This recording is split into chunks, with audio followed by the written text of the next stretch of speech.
I've been hanging out at High Country Honda in the service department. Really fun over here. And I found Carl here who is going to show me how to check my oil. My husband is always saying, why don't you ever check the oil? And I don't, because I have no idea how. So Carl's going to show us how.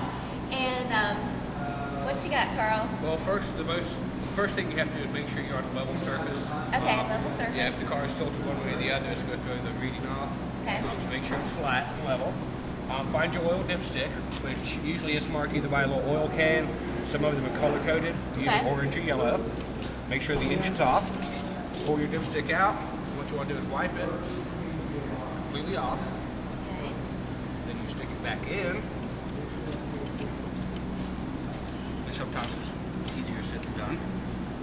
Put it all the way in until it's seated all the way against the box there. Pull it back out. Then you can see, usually, you might want to see here, usually there are either two little dots or maybe hash marks on the dipstick. The top one is full. The bottom one, anything below the bottom you need to add. Anything between is safe. Okay. But pretty much just make sure it comes up to that top hole or the top line on the dipstick. And if it does, you're in good shape. And then you just stick it back in and you're ready to go. All right, cool. And then, so if it's low, would you want to take it in and see if there's a leak anywhere? Or? You could. Depending upon the mileage, you could have a leak. You could be using some. But if you do want to add some yourself, you can just add some. Usually the cap's right up top. You just unscrew it. And then just add oil. Pretty much you can gauge how much to add by the dipstick. If it's, say, halfway between the two dots, that's about half a quart. If it's at the bottom dot, that's about a quart. Okay. So anything below that is a quart or more. Especially if it's that low, definitely take this. Okay, good.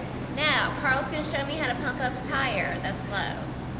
Okay, to check the air pressure in the tire, what you want to do is, if you're at a gas station, usually the things they have look similar to this.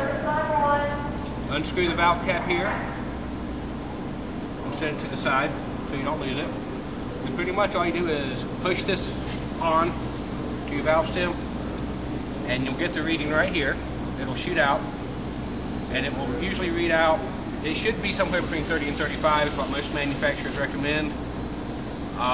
If it is low, just hit this lever and that will add air. And then release to get the reading again. And you may want to step in close so you can actually see that it's kind of hard to read at times. And it should be, like I said, about 30 to 35 PSI. And when you have enough air, just pull it off. Okay, so this thing is really interesting because my tire was low the other day, and I'm used to, this separate thing that you pull and push in there at home and everything. And I was going, where's the measurement? How do I find out how much my tire has in it? And I was just kind of freaking out. And then I realized this thing kind of fell out a little bit. So, ladies, if you go to the gas station to get air, this is what measures it. You don't need anything else. You don't need one in your car. Because I was kind of cursing my husband for not leaving one in the glove compartment, but I had one right here and I didn't know it. So, there you go. Thanks. So, hopefully, you guys will feel a little bit more comfortable doing the simple things in your cars. Thanks, Carl. You can also go to highcountryhondaboone.com and learn all about